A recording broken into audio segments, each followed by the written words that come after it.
Darth Vader. Even the name conjures up visions of treachery. In person, the man behind the costume, Tom Callahan, isn't quite so evil.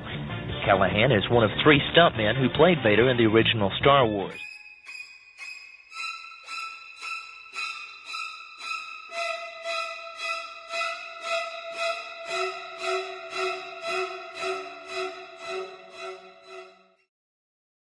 We all know David Prowse played the man behind the mask, Darth Vader, in the Star Wars films. However, for many of us that grew up on the original Star Wars films, not only did we get to see Darth Vader on film, we got to see Darth Vader at our local grocery store, car dealership, or some new store coming to town. But who was this man behind the mask that did public appearances? We know for sure it wasn't David Prowse, but who was it? And did he have any ties with 20th Century Fox and Lucasfilm, or was he just some guy on the weekend trying to make an extra dollar? Well, in most cases, the man behind the mask was Hollywood stuntman Thomas L. Callahan. But who is Thomas L. Callahan?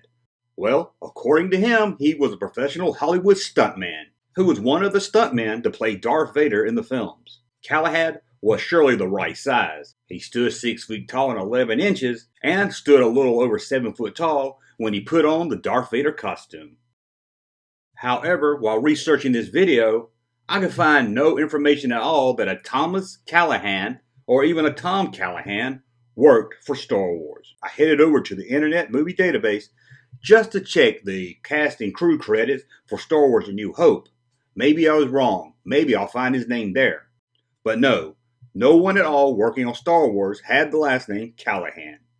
Now, a lot of these early interviews, he promotes Empire Strikes Back. So maybe he was hired as the stuntman for Darth Vader for Empire Strikes Back. After all, it needed a lot more stunt work. So, quickly headed back to the Internet Movie Database to check the credits for The Empire Strikes Back.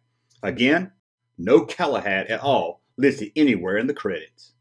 In one interview with Thomas Callahan, he did talk about how he was a stuntman also for the Burt Reynolds 1978 film Hooper. So again, I headed back to the Internet Movie Database to check the cast and crew of Hooper. What did I find? A lot of stuntmen for that movie, but none of them was named Callahan.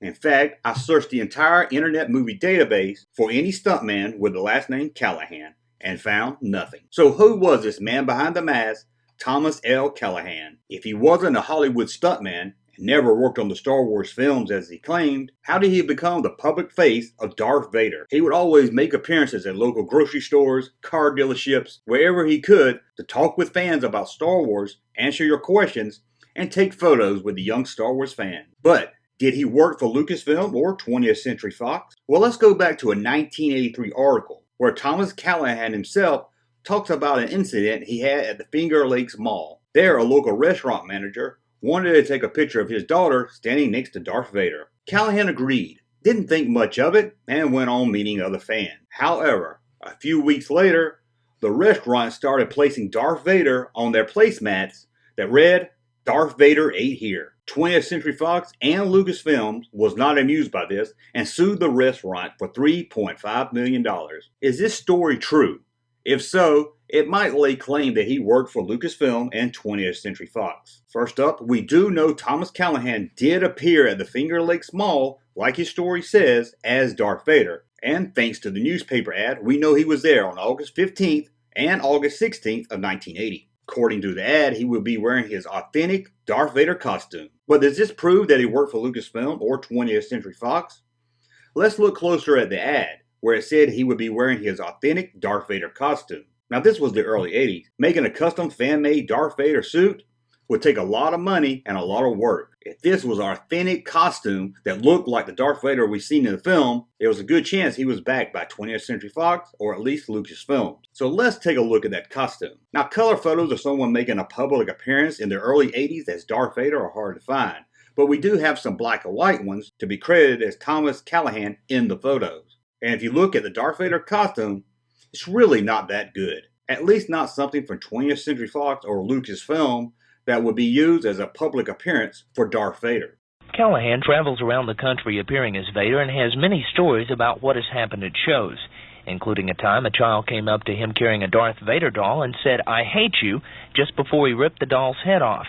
Callahan says that was an unusual case. Most of the time, children can relate to his character. Lucasfilm and George Lucas was very picky how Star Wars would be seen by the public, especially at this time, soon after the release of A New Hope and before The Empire Strikes Back. I find it very hard to believe that George Lucas would want a very cheap-looking Darth Vader to show up at local grocery stores, car dealerships, and more. But this doesn't prove that he wasn't working for Lucasfilm or 20th Century Fox. To find that out, we're going to have to go to Los Angeles, California. According to records in the United States District Courts of Los Angeles, Lucasfilm and 20th Century Fox were not at all working with Thomas Callahan. On April 8, 1981, Judge Barron issued a injunction against Thomas Callahan, demanding that he stop dressing up and performing as Darth Vader. So it was clear this man, as he said, did not work for Lucasfilm or 20th Century Fox.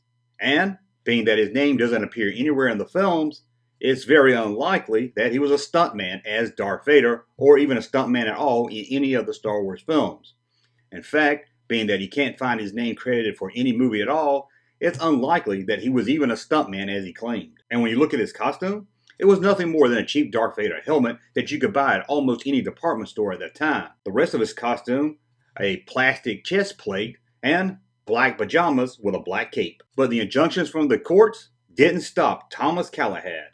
He kept appearing all over the country at local places dressed up like Darth Vader, meeting fans and taking pictures. So 20th Century Fox and Lucasfilm went back to court and requested that Callahan be held in contempt. And they had mountains of evidence with photos of Callahan being seen all over the country and in California as Darth Vader. That filing was dismissed in March of 1984 because the courts couldn't find Mr. Callahan to serve him the order. He had stopped appearing as Darth Vader, but not only that, he stopped appearing as anyone, any place. No one knew where Mr. Callahan was or what happened to him. He seemed to have just vanished or maybe went back to his galaxy far, far away.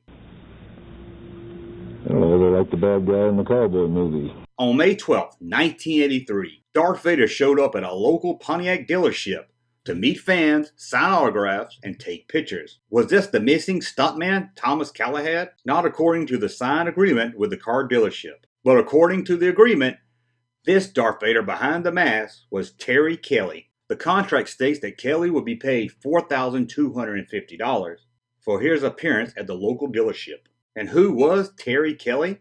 According to a 1982 interview, he was a Hollywood stuntman that worked on a lot of Hollywood pictures, including Darth Vader in the Star Wars film. Sounds familiar, doesn't it? Whoever this Terry Kelly was, Lucasfilm and 20th Century Fox wasn't happy. They filed an injunction in federal court in 1983 to stop Kelly from making personal appearances as Darth Vader. According to Lucasfilm's Roberta Cannery, Terry Kelly was really named Fred Anderson, and they said they don't believe he had any role at all in the Star Wars films. Soon after this, like Thomas Callahan, Terry Kelly disappeared. Also at this time, the hype for Star Wars dying down.